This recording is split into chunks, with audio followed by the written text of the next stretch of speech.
Vocês, obrigado a você que está com a gente aqui na audiência do RS Acontece. A gente vai junto até as 2h30 da tarde. Boa tarde, Gabriela. Boa tarde, André Machado, esperando a sua participação lá no Facebook, na página da Band RS. Tem muita notícia no programa de hoje, mas a gente vai também falar sobre esse alerta, né? O mês de alerta para o suicídio. Neste mês, um evento aqui em Porto Alegre vai mostrar o quanto acreditar ajuda na nossa saúde. Não se trata de nenhuma religião, mas da espiritualidade como um apoio no enfrentamento aos momentos difíceis e também como um auxiliar no processo de cura. Aqui no RS Acontece a gente vai falar sobre esse assunto em instantes. E também tem outros destaques. Acompanhe. Segue o problema. Mesmo com a empresa retornando aos trabalhos, ruas de Cachoeirinha na região metropolitana ainda tem pontos com lixo acumulados. Operação no centro. Proprietária de uma casa noturna é presa acusada de furto de energia elétrica. A ação ainda fiscalizou alvarás de funcionamento, normas de segurança e verificou denúncias de tráfico e prostituição. Virou rotina. 13 quilos de drogas sintéticas foram encontradas por policiais federais em um fundo falso de uma mala de uma passageira argentina que voltava de uma viagem da Holanda. Representação popular? Cada deputado estadual do Rio Grande do Sul poderá encaminhar até R$1 milhão do orçamento estadual em emendas de seu interesse. Em expansão, as curiosidades do mundo dos cavalos. Uma mistura de paixão, negócios e empregos. Você sabia que o setor equestre emprega mais de 3 milhões de trabalhadores? A gente te conta os detalhes.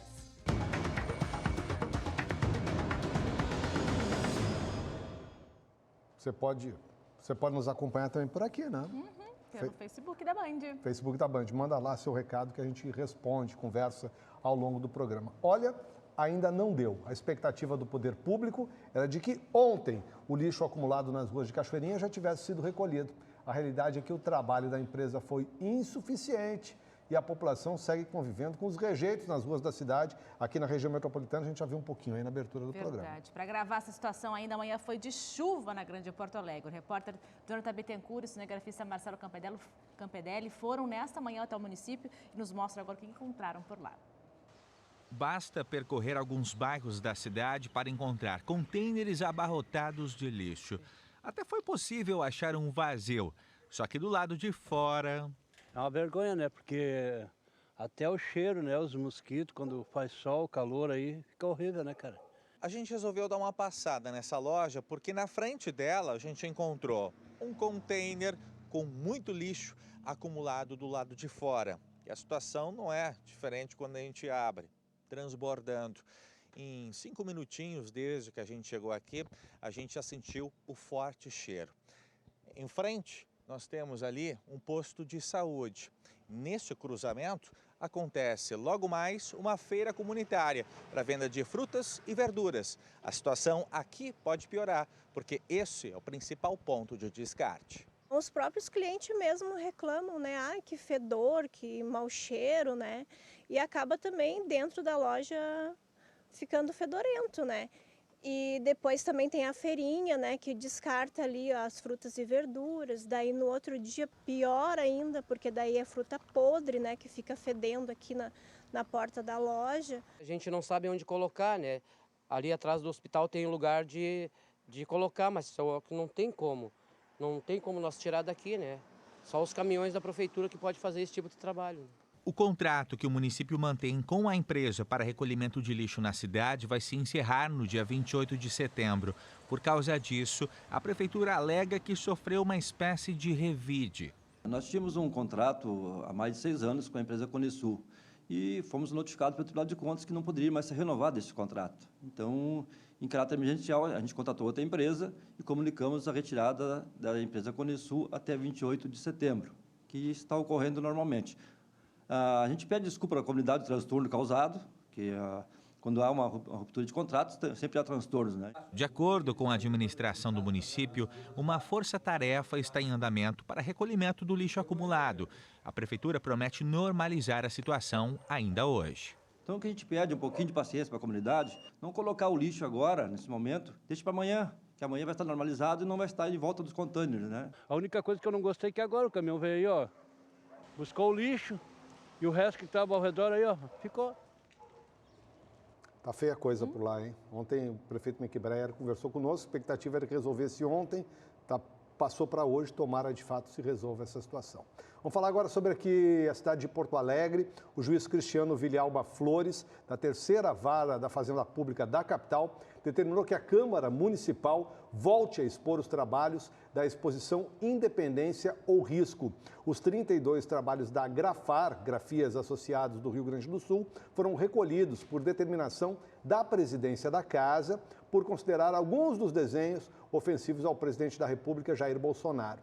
O magistrado determina na decisão que os trabalhos sejam liberados e voltem a ser expostos por um período de 12 dias, que é o tempo previsto para a exposição. A presidente da Câmara, Mônica Leal, de acordo com a sua assessoria, ainda não foi intimada da decisão. Seguimos falando de Porto Alegre. Uma ação em casas noturnas no centro da capital terminou com a prisão de uma proprietária de um dos estabelecimentos. Ela é acusada de furtar energia elétrica. O estabelecimento fica na rua Pinto Bandeira. Uma das fases de energia estava ligada diretamente na rede da CE, sem registrar o consumo. A ação foi em conjunto com a CE e a Guarda Municipal. Além da rede elétrica, o objetivo também foi fiscalizar alvarás de funcionamento, normas de segurança e verificar denúncias de tráfico e prostituição. O segundo estabelecimento vistoriado fica na Rua Senhor dos Passos. Nos dois locais, a Brigada Militar lavrou termo circunstanciado por posse de entorpecentes e identificou cerca de 60 pessoas que encontravam-se nos estabelecimentos. Imagina o susto dos clientes lá, dos inferninhos. Agentes da Guarda Municipal estão recebendo hoje treinamento para o uso de espingarda calibre 12.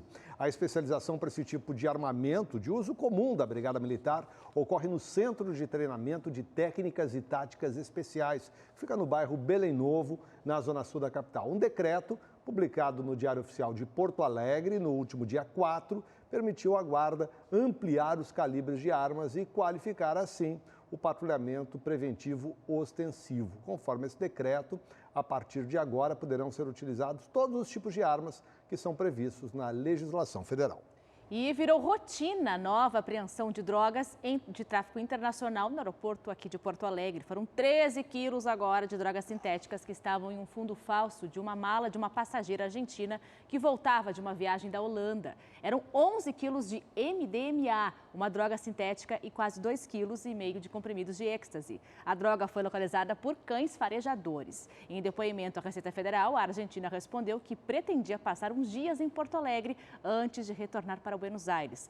A mulher está presa na Polícia Federal.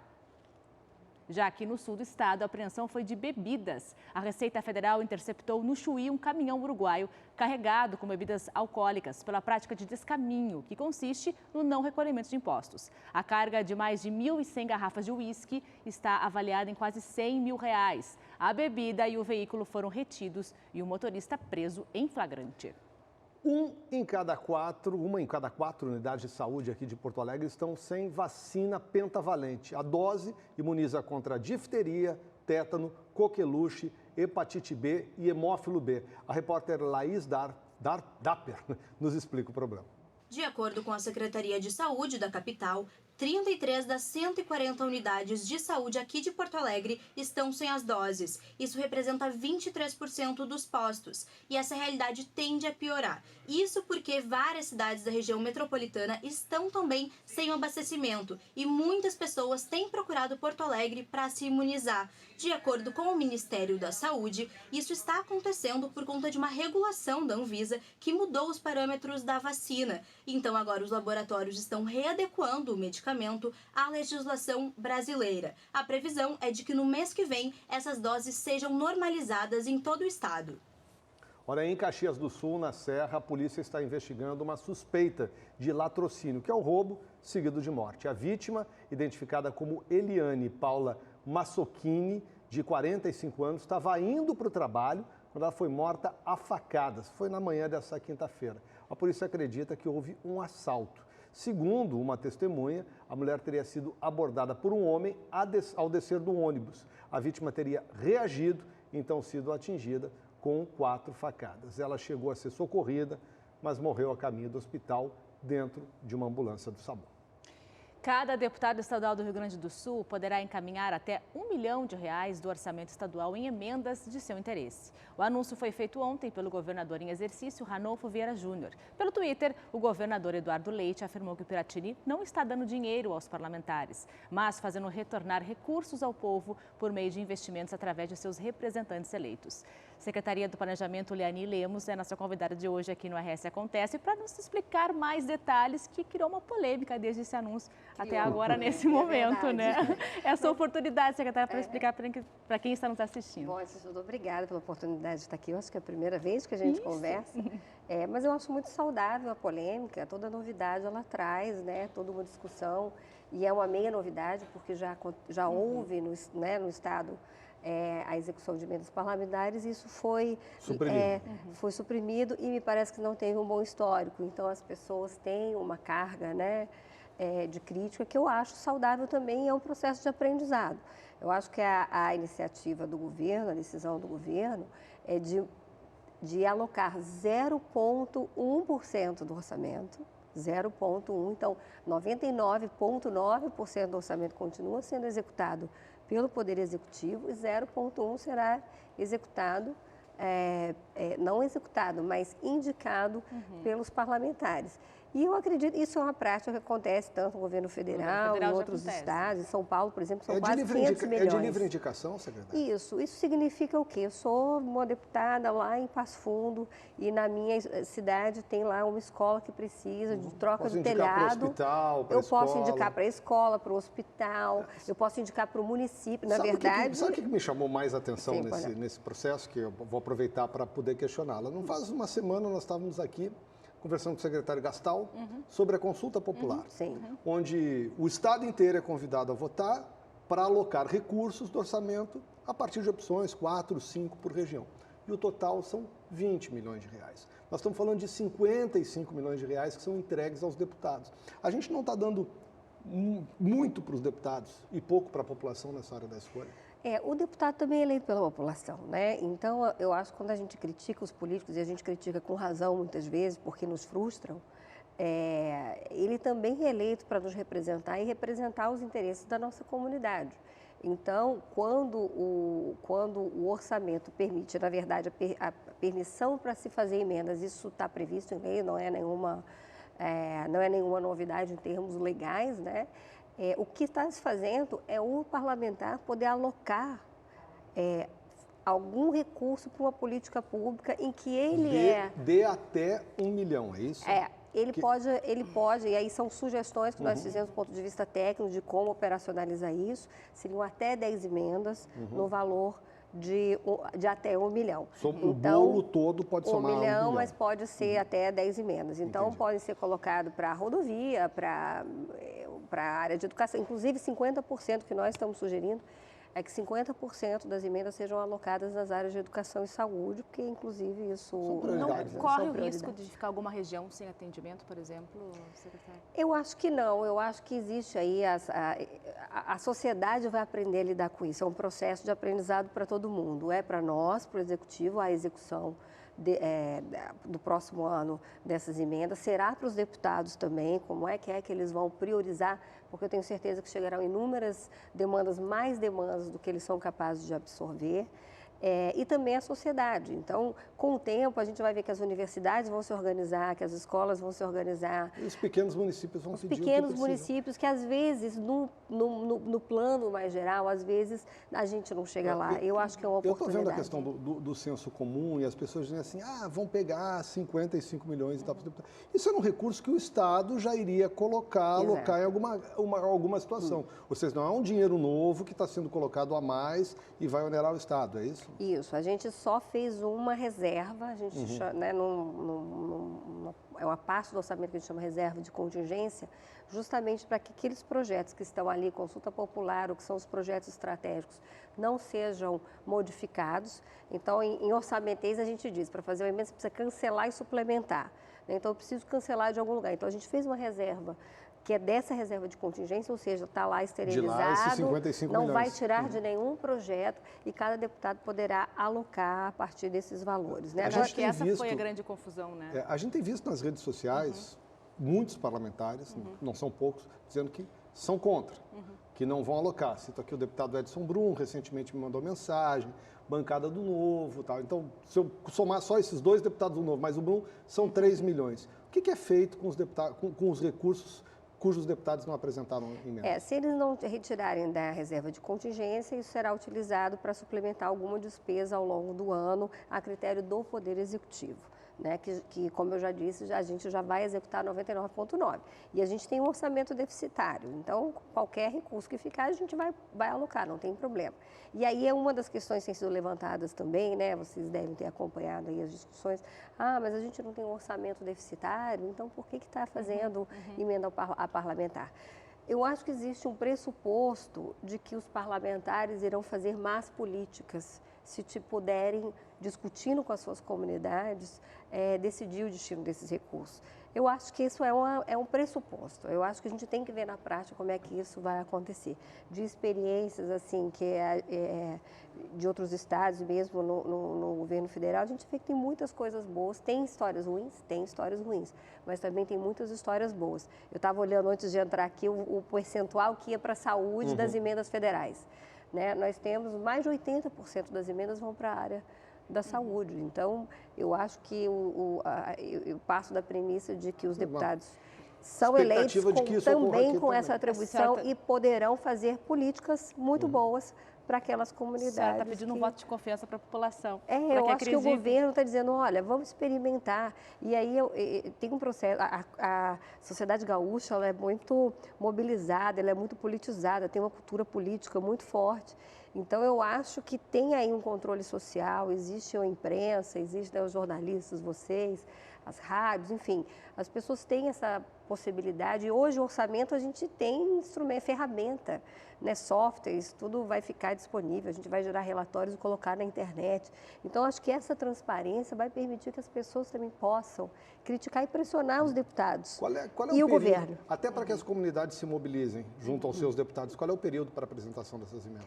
Já está aberto, porque a peça orçamentária foi entregue ontem, então são 15 dias úteis para apresentação de emendas e depois junto ao relator.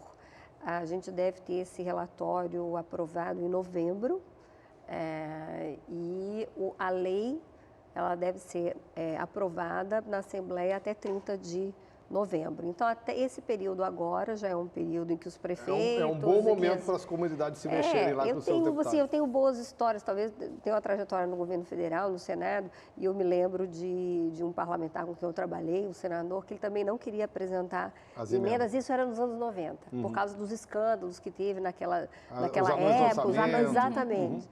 E aí depois ele foi aos poucos cedendo e a gente fez projetos muito bacanas, como Centro de Telemedicina, auxílio a maternidades no interior de Pernambuco. Enfim, eu acho que foi um bom trabalho. Bacana.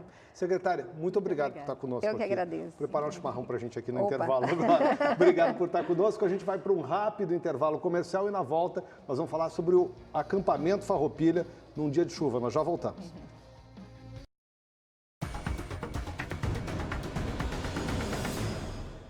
De volta com o RS Acontece, em tempos de Semana Farroupilha, nós levantamos aqui um assunto que envolve paixão, negócios e emprego. Estamos falando do mundo dos cavalos, especialmente o crioulo, né? Você sabia que o setor equestre emprega mais de 3 milhões de trabalhadores? É muito mais, por exemplo, que a indústria automobilística. E para nos contar sobre as curiosidades desse meio, nós convidamos a nossa colega aqui da Band, a apresentadora do Cavalos Crioulos na manhã de domingo, Valéria Maciel. Que bom estar com vocês aqui, podendo falar dessa grande paixão que não é só minha, né? Os números estão aí para provar o quanto a indústria do cavalo traz empregos, né? Mais de 3 milhões, como tu falastes, né? Direto ou indiretamente.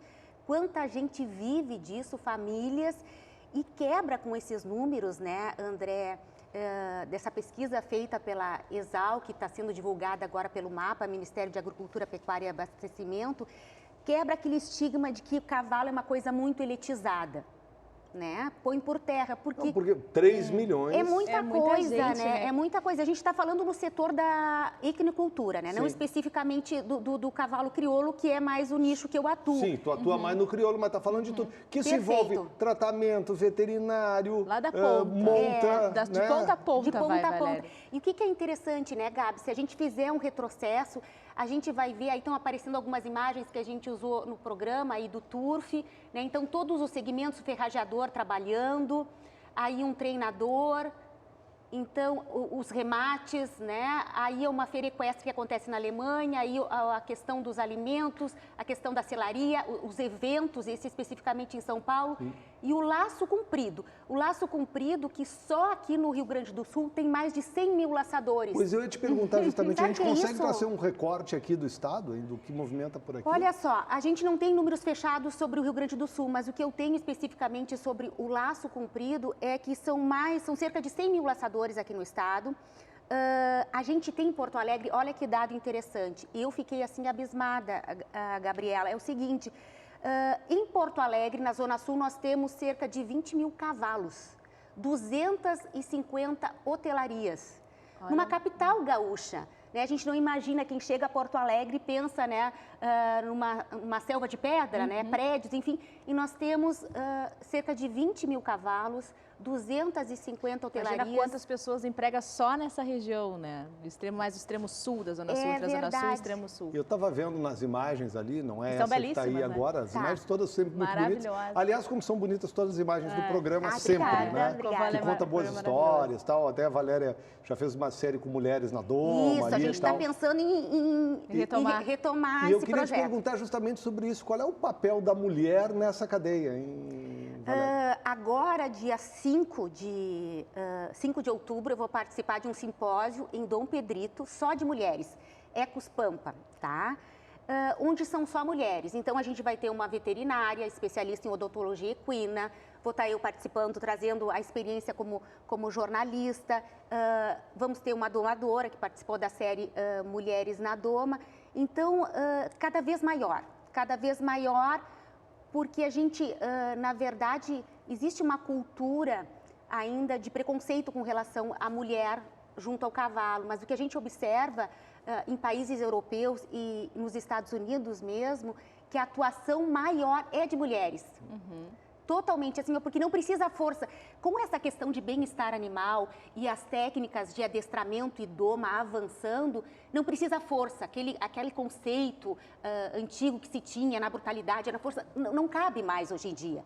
Então, é técnica, é conhecimento, é saber como interagir com o animal. A montaria, sobretudo, é muita técnica. E aí, para a gente voltar, para não perder o foco da nossa conversa, vou trazer um exemplo, né? Quem monta cavalo? Vamos basicamente assim, ó, quem monta? Bom, eu quero ter um cavalo, eu vou ter uma hotelaria para ele ficar, um lugar para ele ficar. Isso pressupõe que ele tenha o que comer, isso pressupõe que ele tenha arreios para vestir. Quem monta no cavalo, ele vai ter que ter uma bota, ele vai ter que ter uma roupa. E daí, quem vive nesse meio... Eu, montava sem arreio. Montava sem sela. Pelo. Com arreio, sim, mas montava no pelo. Ai, mas que coisa. Esse teu lado eu não conhecia, André. Mas André, faz bastante Gabriela, nós vamos ter que retomar e resgatar. Faz bastante tempo. Era lá em Rio Pardo, lá que esse eu montava. centauro. Não, vamos ter que... Não, tem testemunhas.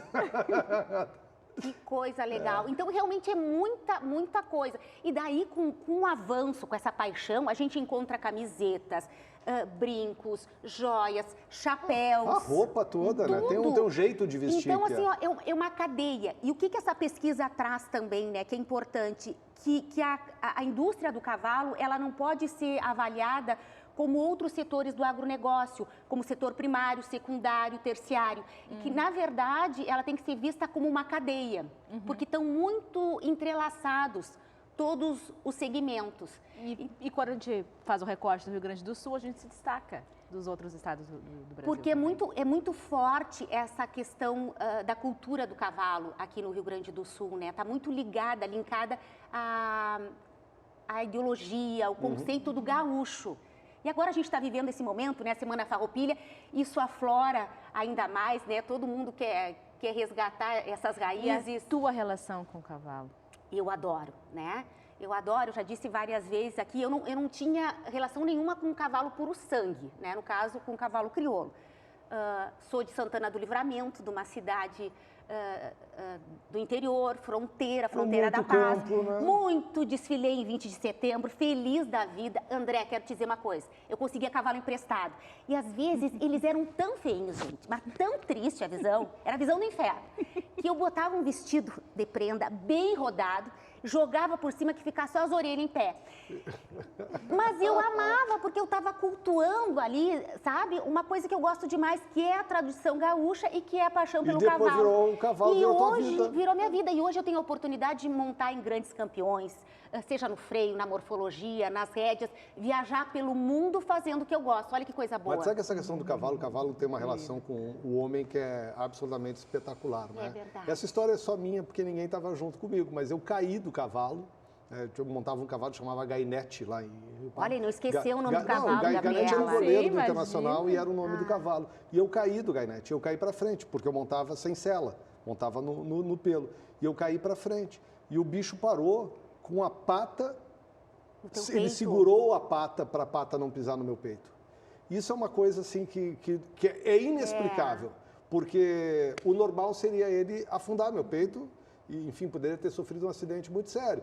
Segurei a pata dele quando eu vi que ele parou. Saí só apaixonado por esse bicho que já faleceu, já mas morreu. Ficou marcado, mas é né? uma história, está na história. E o cavalo, ao contrário do que se imagina, né? Tu vê aquele animal de 400, 600 quilos, ele é extremamente sensível, né, Gabriela? Porque ele é capaz de perceber a presença de uma mosca.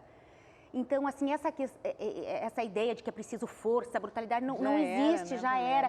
É um bicho inteligente, sim, como o André traz, né? De perceber que ia machucar, de recuar. Isso a gente vê a todo momento nas provas, quando o ginete cai. Eu dava pera para ele, a gente ia andar no campo, eu dava pera para ele comer na pera. Aí ele adora coisa boa. Aproveita a tua presença aqui para chamar para o teu programa aqui, que vamos ter... Ai, perfeito, perfeito.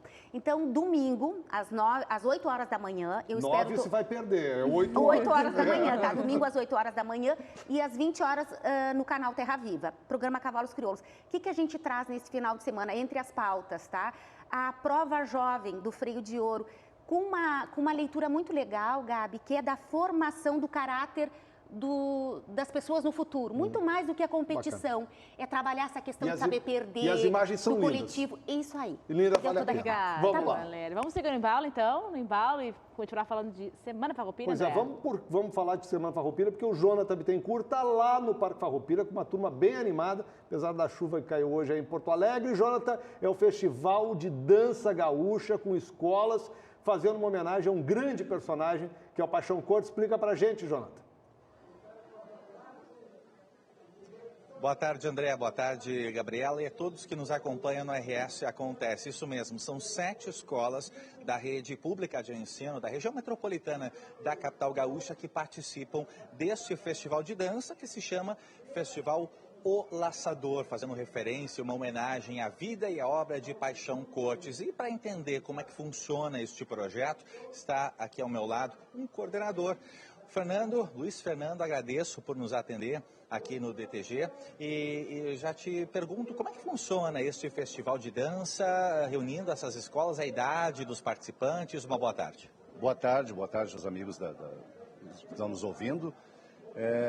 A Associação dos Servidores da Justiça, através do seu DTG Morro da Tapera, desenvolve os projetos já de há muito tempo. Esse ano, nós pegamos um recorte da vida e obra de Paixão Cortes, levamos às escolas públicas, convidamos as escolas a participarem ativamente, de modo interativo do nosso projeto, de forma que as crianças pudessem ter a história, dessa parte da história do Paixão Cortes, e desenvolvessem também, ludicamente, uma dança, de forma competitiva, né,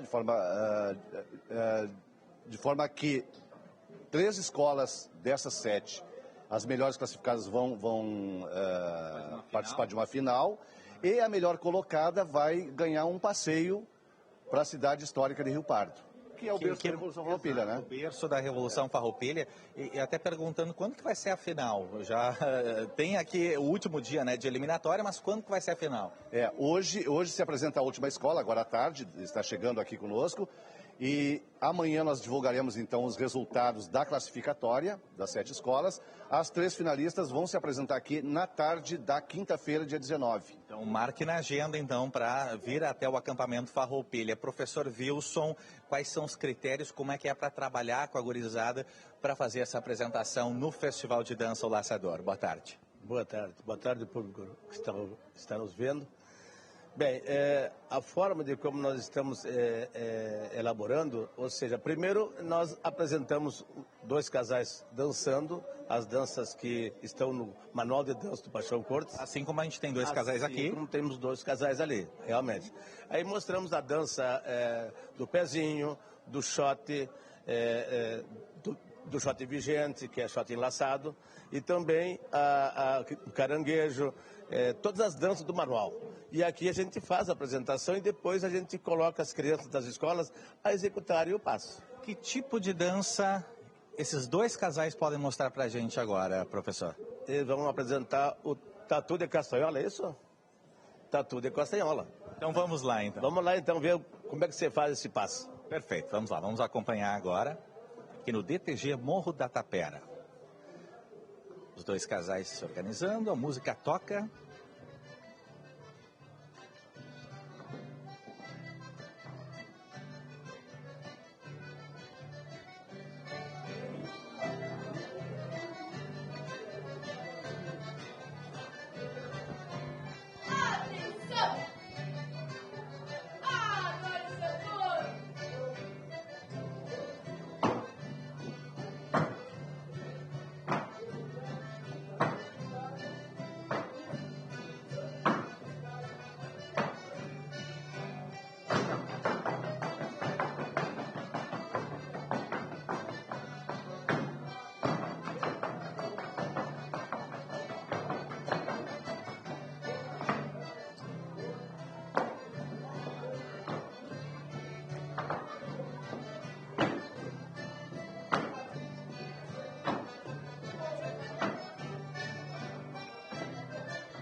Então, a apresentação acontecendo neste momento aqui no DTG Morro da Tapera, destacando a final. Hoje acontece a última etapa das eliminatórias, a final acontece no dia 19, ou seja, em exata uma semana, apresentação final valendo uma viagem para Rio Pardo, berço histórico da Revolução Farroupilha. Eu vou ficando por aqui, é claro, eu que não sei dançar muita coisa, a galera dá um show, eu só sei, aí bota aqui o meu pezinho. É com vocês aí. Deixa o pessoal dançando um pouquinho mais. Mas já é alguma coisa também, né? Sabe que eu dancei já em CTG, viu? É? Quando eu era piá, que nem essa gurizada aí. Uma informação para a torcida do Inter, antes da gente ir para o intervalo comercial. Estão esgotadas áreas livres do Beira-Rio para a finalíssima da Copa do Brasil. Todos os lugares já foram reservados pelos sócios a partir do check-in que foi aberto às 10 horas da manhã de hoje. Foi muito cedo, muita gente perdeu, tem gente que não está gostando, mas enfim. Tem apenas ingressos para a cadeira alocada que vão ser colocados à venda na manhã de sábado. É a última chance, hein? Não deixe passar quem quiser ir, obviamente. Hein? Né? Casa cheia, hein?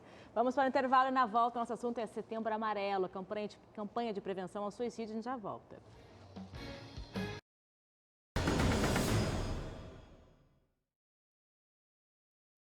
De volta para falar de Setembro Amarelo. Entidades se reúnem para lançar a campanha para prevenir o suicídio.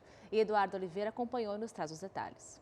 Foi lançada nessa manhã aqui em Porto Alegre a campanha Gente Ajudando Gente, que nesse ano trata de prevenção ao suicídio. A campanha busca conscientizar que as pessoas estejam atentas a possíveis sinais. Em média, uma pessoa que busca atentar contra a própria vida dá cerca de 5 sinais de que vai fazer isso. Então essa campanha é para que as pessoas vejam ao redor, sejam atentas, ouçam, ofereçam ajuda a amigos, a familiares, a colegas que possam apresentar algum quadro de possível suicídio. O Rio Grande do Sul tem uma taxa maior que a média nacional. Enquanto o Brasil registra a taxa de 6,5, o Rio Grande do Sul chega quase a 12. Então, a importância dessa campanha é justamente no Setembro Amarelo, o mês que já é marcado desde 2014 pela prevenção e também estar atento aos suicídios no Brasil.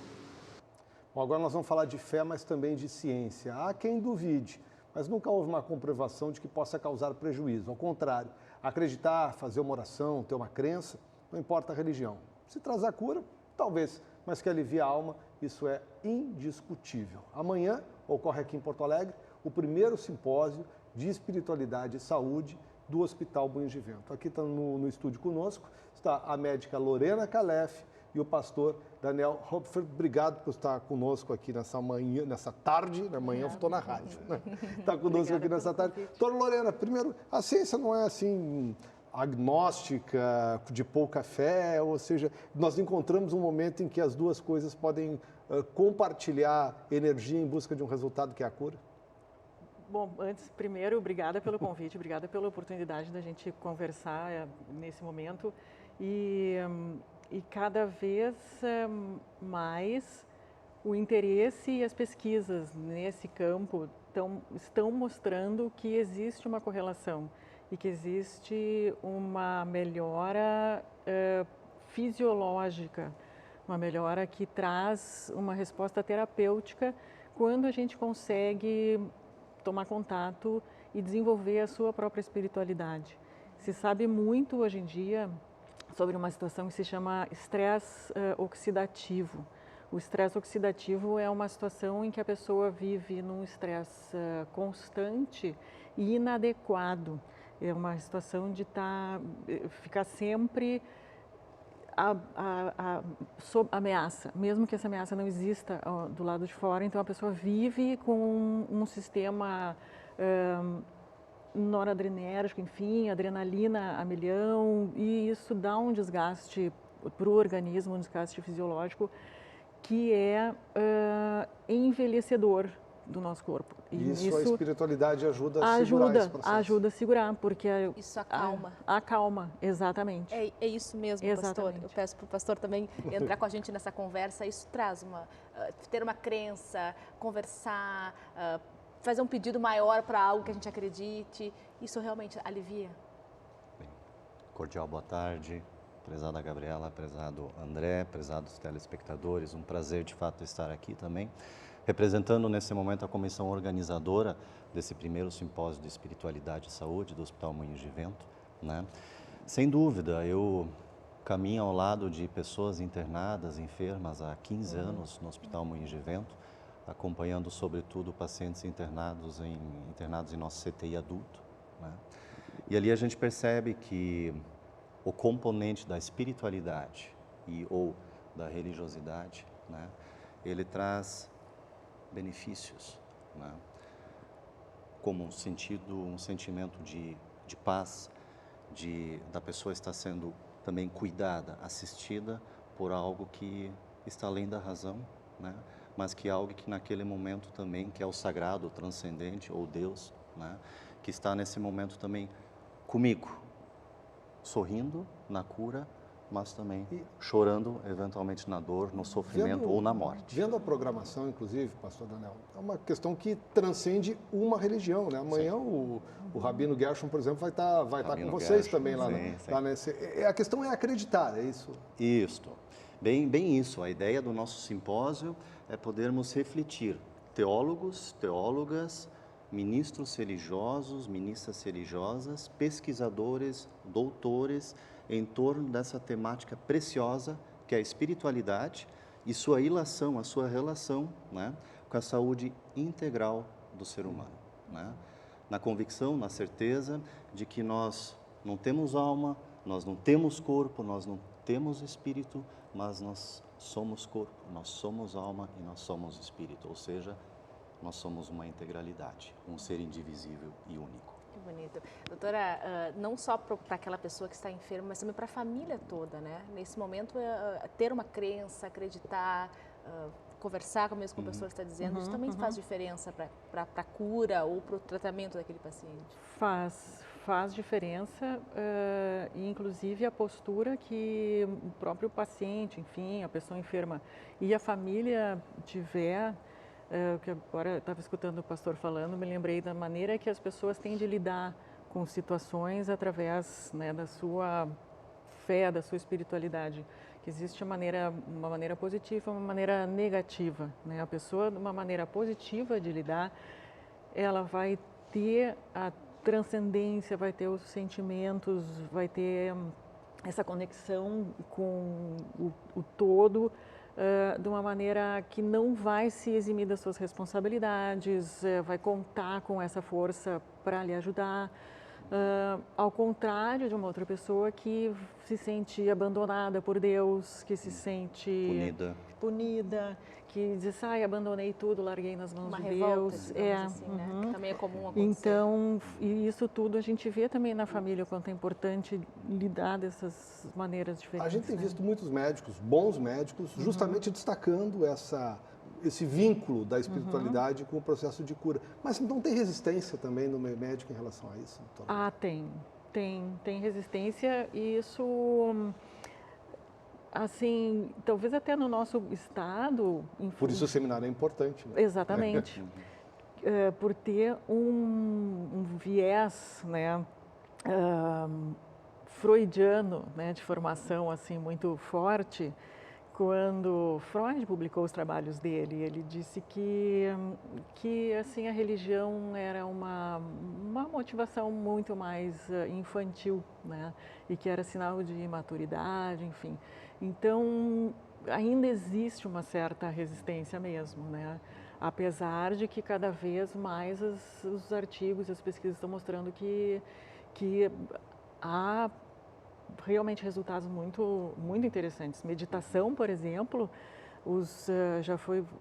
foram feitos vários estudos com ressonância magnética funcional, mostrando que meditadores experientes têm um espessamento do córtex cerebral. Então, o córtex aumenta com a meditação. Então, a gente na chamada falou essa questão que não tem comprovação, não. Tem comprovação, é a ciência que está provando. A ciência que está comprovando. Então, existe uma correlação e existe um resultado positivo muito interessante. Então, cada vez mais, assim, a ciência está se juntando, que talvez até um tempo atrás, talvez a gente tinha o conhecimento, mas não tinha a tecnologia para mostrar. Né? O tema é amplo, interessa muita gente, né? Quem quiser participar, como é que pode fazer? Tem ainda como se inscrever? Está lotado. Pois então, talvez fica a divulgação desse primeiro simpósio e o convite para os próximos. É só um dia? Isso, começa na sexta-feira. Rapidamente tematizando uma palestra de abertura com o teólogo Rudolf von Zinner, da Pontifícia Universidade Católica do Paraná, que vai tematizar exatamente o que é a espiritualidade.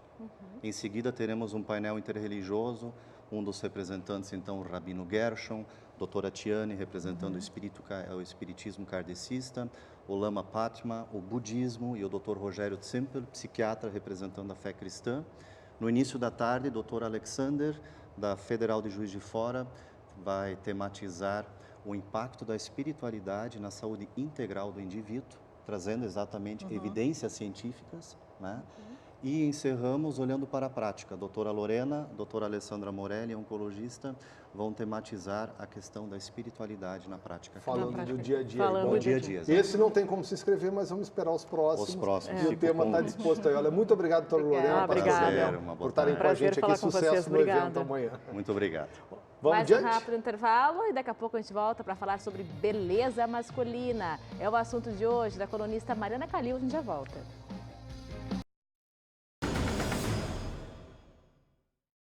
O Por Aí hoje é para o público masculino, especialmente para os homens que não têm medo da vaidade, se jogam em tratamento para investir na aparência como uma forma de encarar a rotina, que é assunto da nossa colunista Mariana Calil. Boa tarde, Mariana. Eu falei que hoje eu vinha te homenagear, né, André? É para falar sobre homens bonitos, é isso? Sobre homens bonitos. Não, ele tá se achando. Não que fala, se garantem, não né? fala que vai não ficar tem se medo achando. de dizer que se tratam, porque é disso mesmo que a gente está falando. O mercado de cosmética no Brasil, masculino, é o segundo maior do mundo. Uau. Só perde para os Estados Unidos. E eu estava lendo a respeito, enquanto o mercado feminino caiu 8% no último ano, o masculino só cresce. E por que isso? Porque vem embalado numa tendência dessa geração millennial. Essa geração entre 25 e 35 anos, que eu sei que é a tua, André, viu? Bem. Eu faço parte da geração Yuppie, né, que é lá dos anos 80 ainda.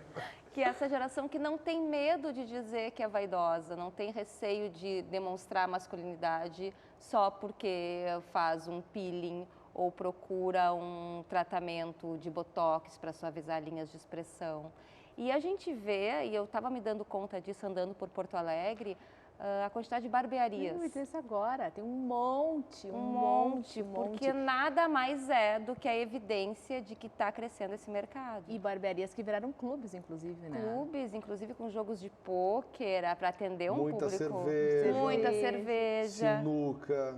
Por falar em cerveja, tem uma marca multinacional que, para captar mais esse público masculino, criou produtos com embalagens de latinhas e garrafas de cerveja, para chamar realmente a atenção.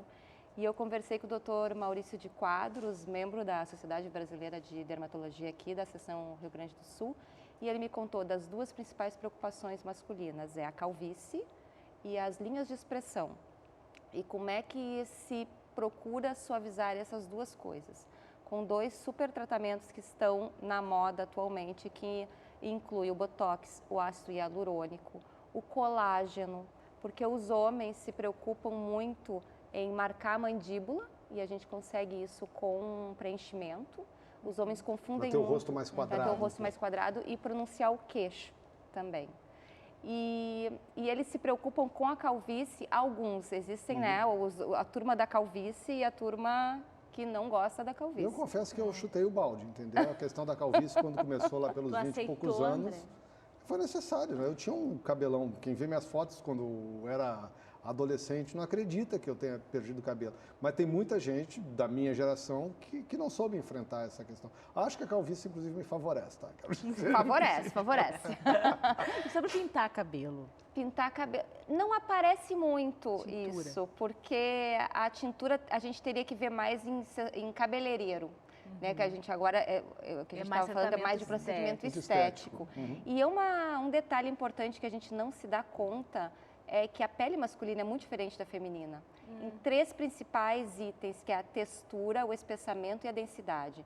Então, o que acontece? Os homens suportam muito bem esses microagulhamentos que se faz para estimular o colágeno. E os homens também têm que cuidar com aquela história de roubar o cosmético da namorada. Isso não funciona, porque a pele masculina é diferente da feminina. Tem linhas específicas para homem. Linhas específicas, porque é uma pele mais oleosa, a masculina, mais hormonal também, com mais tendência à acne. Os homens suam mais também. Então, eles procuram tratamentos tópicos oil-free, para que o produto trate, hidrate, mas não fique mais da pele mais oleosa ainda. E tem uma pesquisa que eu trouxe para vocês que mostra que 54% dos homens têm usado produtos para cuidados da pele específicos para o público masculino. Ou seja, também volta...